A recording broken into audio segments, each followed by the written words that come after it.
مدنی مذاکرہ ہے شریعت کا خزینہ، اخلاق کا تہذیب کا طریقت کا خزینہ۔ مدنی مذاکرہ ہے، مدنی مذاکرہ، مدنی مذاکرہ ہے، مدنی مذاکرہ، مدنی مذاکرہ۔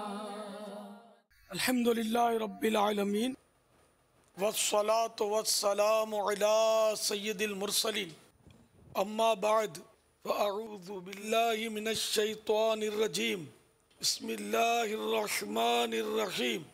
الصلاة والسلام علیک یا رسول اللہ وعلی آلک واصحابک یا حبیب اللہ۔ الصلاة والسلام علیک یا نبی اللہ وعلی آلک واصحابک یا نور اللہ۔ رسالہ ضیاء درود و سلام صفحات 3 پر فرمان مصطفیٰ صلی اللہ تعالی علیہ وآلہ وسلم نمبر 7، جس نے مجھ پر ایک بار درود پاک پڑھا اللہ عز و جل اس پر 10 رحمتیں نازل فرماتا، 10 گناہ اس کے مٹاتا اور 10 درجات بلند فرماتا ہے۔ صلو علی الحبیب صلی اللہ تعالی علی محمد۔ 1437 ہجری کے رمضان المبارک کا آج 9واں روزہ ہے۔ مدنی مذاکرے کا سلسلہ ہے۔ آپ سوالات کیجئے، ہر سوال کا جواب وہ بھی ثواب دے پاؤں یہ ضروری نہیں، بن پڑا تو عرض کرنے کی کوشش کی جائے گی، بھول کرتا پائیں فوراً میری اصلاح فرمائیں۔ مجھے آئیں بائیں شائیں کرتا اپنے موقف پر بلا وجہ اڑتا نہیں، شکریہ کے ساتھ رجوع کرتا پائیں گے انشاءاللہ عز و جل۔ صلو علی الحبیب صلی اللہ تعالی علی محمد۔ السلام علیکم ورحمۃ اللہ وبرکاتہ۔ وعلیکم السلام ورحمۃ اللہ وبرکاتہ۔ میں فاطمہ مبشر مدرسہ المدینہ آن لائن سے پڑھتی ہوں۔ میں دبئی میں رہتی ہوں۔ باپا جان کی بارگاہ میں میرا سوال یہ ہے، ہمارے یہاں یہ شعر پڑھا جاتا ہے، حب دنیا سے تو بچا مولا، حب دنیا کوئی گندی چیز ہے، اسے کیسے بچا جائے؟ ماشاءاللہ۔ مدنی منی نے یہ سوال کیا ہے کہ ہمارے ہاں یہ مناجات میں پڑھا جاتا ہے، حب دنیا سے تو بچا یا رب، تو کیا حب دنیا کوئی بری چیز ہے؟ اسے کیسے بچا جائے؟ حب یعنی محبت، تو حب دنیا یعنی دنیا کی محبت، تو وہ دنیا خراب ہے، بری چیز ہے کہ جو آخرت کے لیے نقصان دہ ہو، اور جو دنیا کا معاملہ آخرت کے لیے فائدہ مند ہوتا ہے تو وہ دنیا بری نہیں ہے، وہ اچھی ہے۔ مثال کے طور پر ماں باپ دنیا میں ہیں، ماں باپ کی خدمت کرنا ٹھیک ہے، دنیاوی طور پر ان کو خوش کرنا صحیح، لیکن چونکہ اس میں آخرت کا فائدہ ہے تو یہ برا نہیں ہے، بری چیز نہیں ہے۔ اس حد تک اس معاملے میں دنیا تجارت دنیا ہی میں کی جاتی ہے، لیکن وہ تجارت بری نہیں ہے کہ جس کے ذریعے بندہ خود اپنے آپ کو محتاجی سے بچا کر سوال سے بچائے، کہ دوسروں کے آگے ہاتھ پھیلانا نہ پڑے، ماں باپ کی بال بچوں کی جائز طور پر خدمت کرے، ان کی پرورش کرے، اللہ کی راہ میں غریبوں کی مدد کرے، اس کے ذریعے حج و عمرہ کرے، مسجدیں بنائے، مدارس کی تعمیر کرے، نیک کاموں میں جائز اور نیک کاموں میں اخلاص کے ساتھ خرچ کرے، تو اس طرح کی دنیا بھی بری نہیں ہے۔ نیکی کی دعوت مکتبۃ المدینہ کی جو کتاب ہے اس میں لکھا ہے دنیاوی اشیاء کی 3 قسمیں ہیں۔ نمبر 1 وہ دنیاوی چیزیں جو آخرت میں ساتھ دیتی ہیں اور ان کا نفع موت کے بعد بھی ملتا ہے۔ ایسی چیزیں صرف 2 ہیں، علم اور عمل۔ عمل سے مراد ہے اخلاص کے ساتھ اللہ کی عبادت کرنا، اور دنیا کی یہ قسم محمود یعنی بہت عمدہ ہے۔ نمبر 2 وہ چیزیں جن کا فائدہ صرف دنیا تک محدود رہتا ہے، آخرت میں ان کا کوئی پھل نہیں ملتا، جیسے گناہوں سے لذت حاصل کرنا، جائز چیزوں سے ضرورت سے زیادہ فائدہ اٹھانا، مثلا زمین، جائیداد، سونا چاندی، عمدہ کپڑے اور اچھے اچھے کھانے کھانا، اور یہ دنیا کی مذموم یعنی قابل مذمت قسم میں شامل ہیں۔ نمبر 3 وہ چیزیں جو نیکیوں پر مددگار ہوں، جیسے ضروری غذا اور ضروری کپڑے وغیرہ۔ یہ قسم بھی محمود یعنی عمدہ ہے، اچھی ہے، لیکن اگر محض دنیا کا یعنی صرف دنیا کا فوری فائدہ اور لذت مقصود ہو، یعنی اس سے ان چیزوں سے فوراً دنیا کا فائدہ اور لذت مل جائے یوں چاہتا ہے، تو اب یہ دنیا مذموم یعنی قابل مذمت کہلائے گی۔ دنیاوی کاموں کی 3 قسمیں ہیں۔ نمبر 1 بعض کام وہ ہیں جن کے بارے میں یہ تصور بھی نہیں کیا جا سکتا کہ یہ اللہ کے لیے کیے گئے ہیں، مثلا ناجائز و حرام کام۔ نمبر 2 بعض وہ ہیں جو اللہ عز و جل کے لیے بھی ہو سکتے ہیں، اس کے غیر کے لیے بھی، مثلا غور و تفکر کرنا اور خواہشات سے رکنا، کیونکہ لوگوں میں اپنی مقبولیت بڑھانے کے لیے اور بزرگی کے حصول کی خاطر غور و فکر کیا، یا خواہشات کو صرف اس لیے چھوڑا کہ مال کی بچت ہو یا صحت اچھی رہے، تو اب یہ کام رضا الہی کے لیے نہ ہوں گے۔ نمبر 3 بعض کام وہ ہیں جو بظاہر نفس کے لیے ہوں مگر حقیقت میں اللہ کی رضا کی نیت سے کیے گئے ہوں، جیسے غذا کھانا، نکاح کرنا وغیرہ۔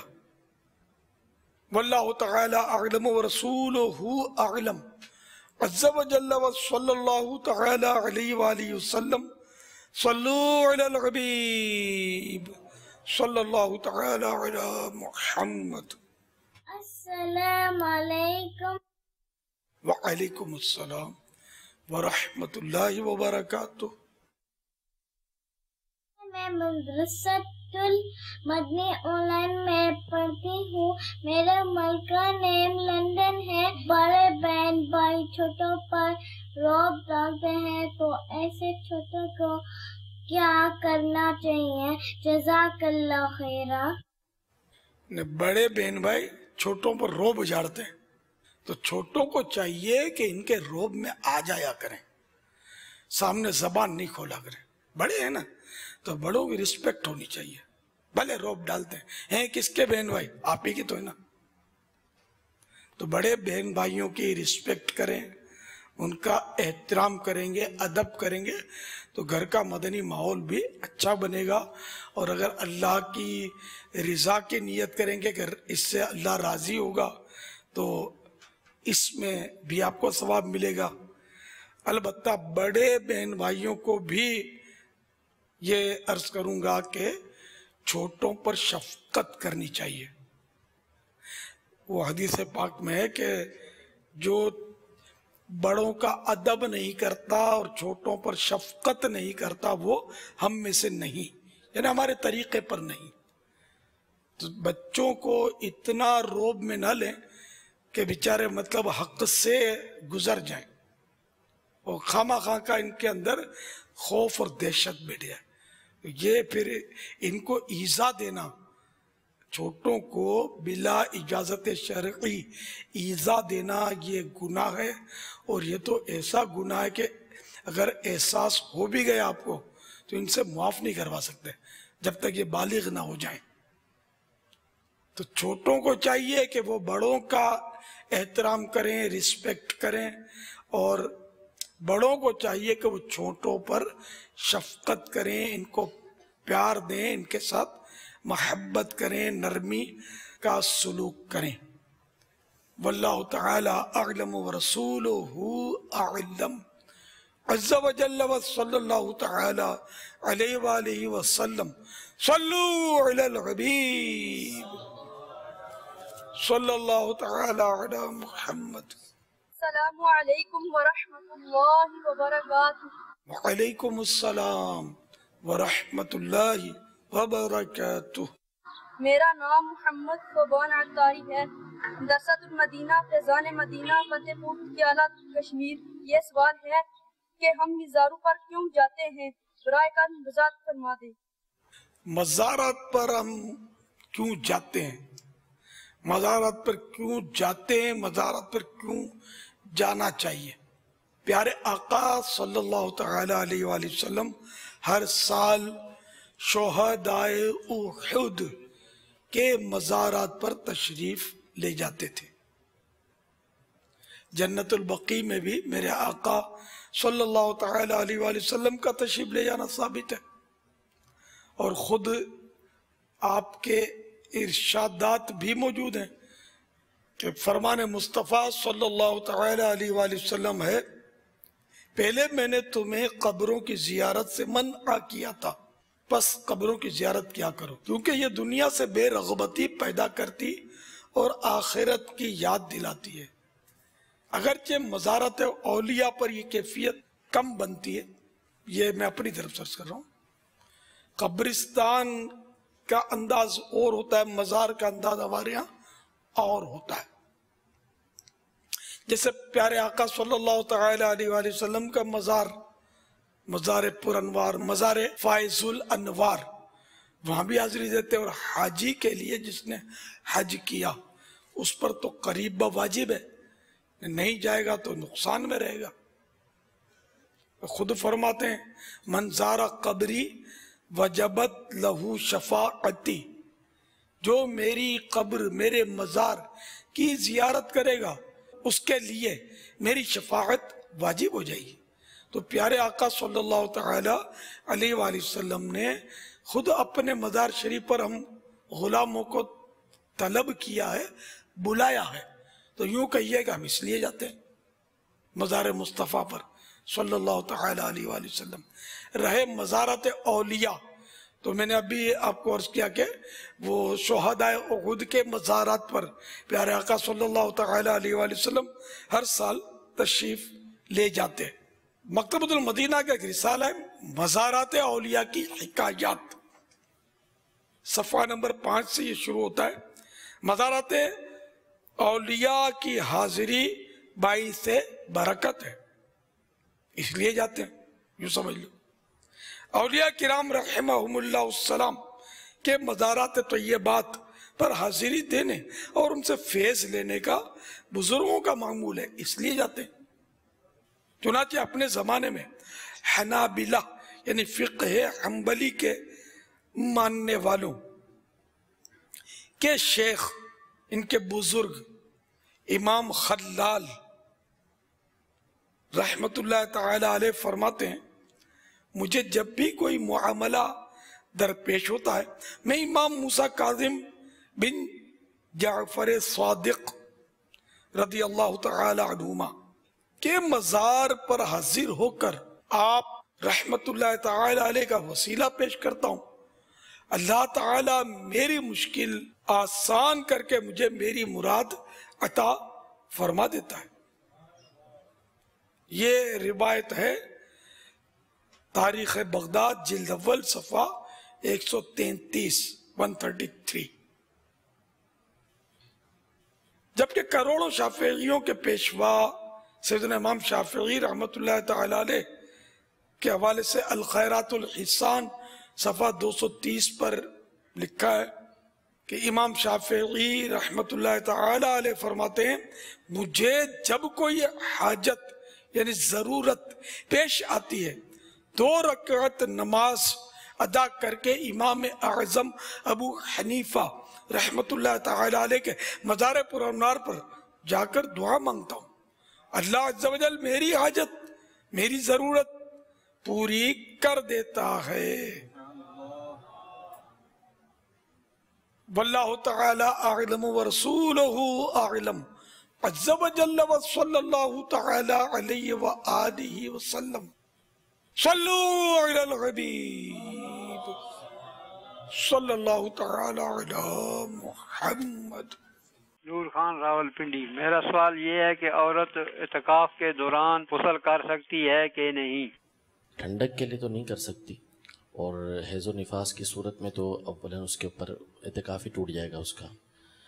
تیسری ایک نادر صورت ہوتی ہے احتلام کی عورت کے لیے، یعنی جو ہوتا ہے ان کو، لیکن یہ نادر کم ہوتا ہے، بہت کم ہوتا ہے۔ تو اگر ایسی صورتحال کسی کے ساتھ پیش آ گئی احتلام کی وجہ سے، اس کے ساتھ اس طرح کا معاملہ ہوا، تو اس صورت میں وہ غسل کر سکے گی۔ واللہ تعالی اعلم ورسولہ اعلم عز و جل وصلی اللہ تعالی علیہ وآلہ وسلم۔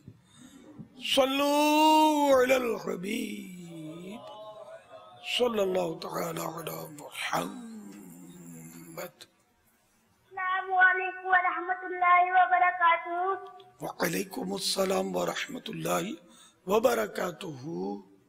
میرا نام احمد رضا طاری قادری۔ میرے پیارے پاپا جان، آپ اللہ تعالیٰ سے میرے لیے دعا کریں، اللہ تعالیٰ مجھے عالم دین بنائے اور عمل کرنے کی توفیق دے۔ میرے پیارے پاپا جان، آپ سے سوال ہے کہ لوگ کہتے ہیں کہ انار کا درخت گھر میں نہیں لگانا چاہیے، آپ بتائیں لگانا چاہیے یا نہیں؟ پاپا جان، میری امی کو کالا زکام ہے، آپ میری امی کے لیے دعا کریں، میری امی ٹھیک ہو جائے۔ السلام علیکم ورحمۃ اللہ وبرکاتہ۔ وعلیکم السلام ورحمۃ اللہ وبرکاتہ۔ اللہ تعالی مدنی منع کو عالم باعمل بنائے، ماشاءاللہ جذبہ ہے۔ آپ کی امی جان کو اللہ تعالی صحتوں، راحتوں، عافیتوں، مدنی کاموں بھری طویل زندگی نصیب کرے، آپ کے سارے گھرانے کو بے حساب بخشے، ہماری بھی مغفرت ہو۔ انار کا درخت گھر میں لگانا، اس کی کوئی ممانعت کہیں کتابوں میں پڑھی نہیں ہے۔ اگر جگہ ہے تو لگانے میں بظاہر تو کوئی حرج لگتا نہیں ہے۔ واللہ تعالی اعلم ورسولہ اعلم عز و جل وصلی اللہ تعالی علیہ وآلہ وسلم۔ صلو علی الحبیب صلی اللہ تعالی علی محمد۔ میرا نام محمد علی صدیقی اتاری بن عنایت اللہ صدیقی قادری ہے۔ امیر اہل سنت کی بارگاہ میں ایک سوال ہے، بچے اگر کوئی نقصان کر دیتے ہیں تو والدین کی ڈانٹ سے بچنے کے لیے وہ اکثر اپنے دوسرے بہن یا بھائی پہ الزام لگا دیتے ہیں یا جھوٹ کا سہارا لیتے ہیں۔ ایسی صورت میں ان سے کس طرح سے نپٹا جائے اور کس طرح سے ان کی اصلاح کی جائے، براہ مدینہ ہماری اصلاح فرما دیجیے۔ اب جیسی چیز، جیسا موقع اور جیسا بچہ جتنی عمر کا، بعض بچے بہت نادان ہوتے ہیں، وہ تو مطلب ان کو تو گھر میں ہی تو جھوٹ سکھاتے ہیں۔ وہ روتا ہے تو بولتا ہے کس نے مارا، کس نے مارا، وہ کسی کی طرف ہاتھ اٹھا دیتا ہے کس نے مارا۔ تو یہ اس کی تربیت ہوئی جھوٹ بولنے کی، حالانکہ اس نے نہیں مارا ہوتا تو یہ سوال ہی نہ کیا جائے گا کس نے مارا۔ اسی طرح بلی آ گئی، کتا آ گیا، بہو آ گیا، یہ بچوں کو ہمارے عام طور پہ جھوٹ موٹ بولتے ہوتا کچھ بھی نہیں ہے، نہ بہو ہوتا ہے نہ بلی ہوتی ہے۔ تو یہ بچوں کی ٹریننگ ہوتی ہے جھوٹ بولنے کی اپنے گھر میں۔ تو تربیت کرنی ہے تو پہلے یہ جھوٹ بولنا ماں باپ چھوڑ دیں۔ تو جب اس کو جھوٹ بولنے کی عادت نہیں ہوگی نا تو یہ جھوٹ بولنے سے بچے گا، نہیں بولے گا۔ اب اگر جھوٹ بولتا ہی ہے اور یہ کنفرم ہو جائے کہ اس نے جھوٹ بولا، توڑا اس نے، آپ نے دیکھ لیا ہے، تو خالی اس کو روب میں ڈالنے کے لیے کہ میں نے دیکھا ہے تم نے توڑا تھا اور دیکھا نہیں ہے تو پہلے اپنے لیے کوئی مدنی پھول مانگے کہ میری اصلاح کیسے کی جائے. کہ جھوٹ تو یہ قبولوانے کے لیے بولا جا رہا ہے کہ یہ اس کو قبول کرے. یہ تو یوں مطلب دراصل وہ علم دین کی کمی ہے، عمل کی کمی ہے، مدنی ذہن کی کمی ہے. تو گھر میں بکثرت جھوٹ بڑے بول رہے ہوتے ہیں، بکثرت دھوکہ دے رہے ہوتے ہیں. بچوں کی مس ٹریننگ ان کی شروع سے جاری ہوتی ہے. تو اب یہ کہ بچے نے اگر کوئی چیز توڑ دی، اب جھوٹ بول دیا، تو اس پر بس وہ ساری اپنی خود بڑوں کی تربیت جو ہے نا وہ کار فرما ہوتی ہے. عام طور پہ جو میں ایک جنرل معاشرے کا جو حال، ذرا میں بھی اس معاشرے کا فرد ہوں، میں غاروں میں اور جنگلوں میں تو رہتا نہیں ہوں. یہ سب کچھ ہوتا ہے، پہلے کم ہوتا ہوگا، اب زیادہ ہوتا ہوگا. کہ میں چھوٹا تھا تو جھوٹ بولتے ہوئے ڈرتا تھا، مجھے یاد ہے وہ جھوٹ اپنے سے نہیں بولا جاتا تھا. تو شاید ہمارے گھر کا ماحول ایسا ہوگا، وہ جھوٹ نہیں بولتے ہوں گے، تو میری جھوٹ کی عادت نہیں پڑی تھی. جہاں تک کہ میں جب بڑا ہو گیا، بڑا ہو گیا اس کو بڑا بولتے ہیں، سمجھدار، بالغ، داڑھی آ گئی، تو اب ایک بندہ میرے پیچھے لگ گیا تھا جو میرا بہت مخالف تھا، لیکن وہ پیچھے سے بھی یہ بولتا تھا اور سامنے بھی اس نے بولا تھا، میرے پیچھے سے بھی بولتا تھا. میرے کو وہ قادری بولتا تھا، نام لینے کے بجائے قادری. یہ قادری ہے نا، اس کے گلے پر چھری رکھ دو نا تب بھی یہ جھوٹ نہیں بولے گا. یہ مانتا ہوں اس کی عادت، جھوٹ نہیں بولتا یہ، الحمدللہ. تو یہ کیا بچپن سے ہمارے ماں باپ، والد کو تو خیر میں نہیں دیکھا، تو اس طرح کا ماحول ہوگا گھر کا، ظاہر ہے تو اس کا اثر میں نے لیا ہوگا اور جھوٹ کی عادت میری نہیں پڑی ہوگی. تو اب اصلاح کا طریقہ وہی کہ پہلے اپنی عادتیں درست کر لیجئے اور اس کے بھی ساتھ ساتھ اصلاح کی کوشش کیجئے. اور اگر اس کا جھوٹ واقعی اس نے دھوکہ دیا، جھوٹ بولا، اس کو پیار سے سمجھایا جائے. اب سمجھانے کا طریقہ بھی غلط ہے، تجھے گناہ ملے گا، اللہ تجھے مارے گا، جہنم کی آگ میں تجھے ڈالا جائے گا، قبر میں سانپ آئے گا تیری قبر میں تجھے کھانے کے لیے. اس طرح کا سمجھانا یہ سارا غلط اور جھوٹ ہے. بچے کو تو معذاب کی ترکیب نہیں ہے نا. بچہ اگر گناہ کرتا ہے تو وہ بچپن کا وہ گناہ اس کے لیے دوزخ کے عذاب کا سبب نہیں ہے، بلکہ اس کو ان مانو کر یہ گناہ نہیں ہے جس کو ہم کہیں کہ تجھے گناہ ملے گا، اللہ تجھے مارے گا، اللہ تجھ سے ناراض ہو جائے گا. یہ باتیں بھی نہیں کرنی. اب یہ بڑا پیچیدہ معاملہ ہے، چھوٹے بچوں کو یہ بولا جاتا ہے اس طرح کی باتیں، اللہ تجھے مارے گا. تو بہرحال یہ کہ بچوں کو بھی ان کے ذہن کے مطابق حدیثیں آسان لفظوں میں پڑھ کے سنائی جائیں اور بزرگوں کی حکایات سنائی جائیں. جیسے غوث پاک نے بچپن میں سچ بولا تھا اور ڈاکوؤں کی ایک جماعت جو تھی وہ تائب ہو گئی تھی، مشہور واقعہ ہے.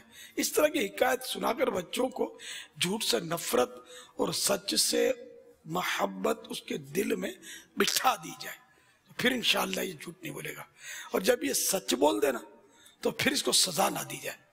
شاباش تو نے سچ بولا، لے میرے بیٹے اب آئندہ خیال رکھنا، اور یہ لے منہ مٹھا کر کوئی تحفہ دے دیا جائے. تو اس طرح وہ آئندہ بھی سچ بولے گا. تو یہ اس کا مطلب یہ نہیں کہ بار بار وہ توڑ پھوڑ کرتا رہے گا، فائدہ ہوگا اس سے. آپ اس کو تحفہ دیں گے، سچ بولنے پر حوصلہ افزائی کریں گے. بلکہ اگر سچ بول دیا بیچارے نے، اس نے کپ توڑا تھا، آپ کو پتا نہیں تھا کس نے توڑا، اب دو چار جھوٹ بول کر آپ نے اس کا جھوٹ پکڑ لیا. جھوٹ بول کر ہی جھوٹ پکڑتے ہیں آج کل عام طور پہ. تو اپنی آخرت تو داؤ پہ لگا چکے، اپنا کپ کا مجرم پکڑنے کے لیے. اب اس نے بیچارے نے جس طرح بھی سچ بول ڈالا، اب اس کے اوپر برس پڑے. تو یہ نہیں، یہ سچ بولے اس کے لیے آپ کو فضا بنانی پڑے گی. سچ بولے تو اس کو آزاد کر دیا جائے. بیٹا اب خیال رکھنا، ہاں اس بار تو میں تو وہ لے تحفہ، ہاں آئندہ نہیں ٹوٹنا چاہیے کب، اس طرح کا تھوڑا اسٹائل ہو جائے. واللہ تعالی اعلم ورسولہ اعلم. عز و جل و صلی اللہ تعالی علیہ وآلہ وسلم.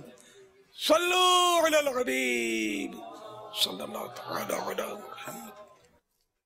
میرا نام مشتاق احمد اشرفی الطاری ہے. شیخ طریقت امیر اہل سنت کی بارگاہ میں میرا سوال ہے، کیا کوئی اسلامی بہن کا چھوٹا بچہ ہو جس کی عمر 1 سال سے کم ہو تو کیا وہ اسلامی بہن روزہ رکھ سکتی ہے یا نہیں؟ ہماری رہنمائی فرمائے، جزاک اللہ خیر. روزہ رکھنا فرض ہوگا جس طرح فرض ہوتا ہے کہ بچہ چھوٹا ہے تو کیا ہوا. شاید یہ لگتا ہے کہ یہ افواہ ہے کہ چھوٹے بچے والی ماں روزہ نہیں رکھ سکتی، یہ افواہ ہوگی، شاید غلط افواہ ہے. اس کا تو بالکل خاتمہ ہونا چاہیے. روزہ بدستور فرض ہے اس پر، جبکہ اپنی یا بچے کی جان جانے کا خطرہ نہ ہو. روزہ رکھنے میں کیا ہے؟ بھلے دودھ بھی پلاتی ہے، دودھ بھی پلا سکتی ہے، دودھ پلانے سے روزہ نہیں ٹوٹتا. حاملہ پر بھی فرض ہے روزہ. واللہ تعالی اعلم ورسولہ اعلم عز و جل و صلی اللہ تعالی علیہ وآلہ وسلم. صلو علی الحبیب صلی اللہ تعالی علی محمد. میرا نام محمد شیخ صلاح الدین ہے. قبلہ باپا جانی کی بارگاہ میں سوال تھا. اللہ تعالیٰ جیسا قرآن مجید میں فرماتا ہے کہ تم میری راہ پر چلو گے تو تمہارا امتحان لیا جائے گا، تو بندہ اس ڈر سے اللہ کی راہ کو چھوڑ کر ایک عام زندگی گزارنے کی سوچ لے تو یہ کس طرح صحیح ہے یا غلط ہے؟ براہ کرم مہربانی فرما کر رہنمائی فرمائیں. السلام علیکم ورحمۃ اللہ وبرکاتہ. وعلیکم السلام ورحمۃ اللہ وبرکاتہ. اپنے آپ سے پوچھ لیں اس طرح کرنا کیسا ہے. تو امتحان سے بچنے کے لیے اگر کوئی اسلام ہی چھوڑ دے ہے نا، امتحان میں پڑیں گے تو جہنم کا جو ہمیشہ کا عذاب ہے، یہ امتحان نہیں ہے، ڈائریکٹ فیل ہونے کی سرٹیفکیٹ ہے. سرٹیفکیٹ فیل ہونے کی خبر ہے، مرا تو فیل ہوا، جا ہمیشہ جہنم میں رہ، نعوذ باللہ. تو اللہ تعالی جو امتحان لیتا بھی ہے تو اس میں بھی ہمارا بھلا ہوتا ہے. پیارے آقا صلی اللہ تعالی علیہ وآلہ وسلم پر سب سے زیادہ آزمائش آئی. درجے بھی کیسے بلند ہیں کہ کوئی ان کے درجے کو پہنچ ہی نہیں سکتا. انبیاء کرام علیہ السلام کو اس کے بعد انبیاء کرام پر آزمائش آئیں، صحابہ کرام پر آزمائش آئیں. تو یوں اللہ تعالی امتحان لیتا ہے، آزمائشیں ڈالتا ہے اور اپنے بندے کے درجات بلند کرتا ہے. ہم جیسوں کے گناہوں کو معاف فرماتا ہے، مٹاتا ہے. نبیوں کے تو گناہ نہیں ہوتے، ان کے درجے بلند ہوتے ہیں. ہم لوگوں کے گناہ معاف ہوتے ہیں، اس سے درجے بلند ہوتے ہیں، گریڈز اپ ہوتے ہیں. تو امتحان اللہ تعالیٰ لے گا. تو اب یہ کہ مسلمان ہے تو اس تو امتحان لے گا، تو نعوذ باللہ کیا ایمان چھوڑ دے، اسلام چھوڑ دے؟ یہ کیسے ہو سکتا ہے کہ بندہ اسلام چھوڑ دے کہ امتحان ہوگا سب؟ تو پھر کافر کا اس سے زیادہ امتحان ہوتا ہے ان مانو کر. یہ بھی بیمار ہوتا ہے، یہ بھی پریشان ہوتا ہے، یہ بھی مصیبتوں میں پڑتا ہے. یہ بچا ہوا نہیں ہے نا، اس کو مشکلات اس کو بھی آتی ہیں. یہ بھی لولا لنگڑا ہو جاتا ہے، یہ بھی اندھا ہو جاتا ہے، یہ بھی کانا ہو جاتا ہے، یہ بھی کنگلا ہو جاتا ہے، کنگال ہو جاتا ہے. کیا کافر پر پریشانی نہیں آتی کہ امتحان سے بچنے کے لیے بندہ اسلام چھوڑ کے بھاگے؟ معاذ اللہ ثم معاذ اللہ. ہاں، اللہ تعالیٰ سے ہم عافیت کا سوال کرتے ہیں کہ ہم کو امتحان کے کہاں قابل ہیں اے پیارے اللہ، امتحان کے کہاں قابل ہیں اے پیارے اللہ، بے سبب بخش دے مولا، تیرا کیا جاتا ہے. امتحان کے کہاں قابل ہوں میں پیارے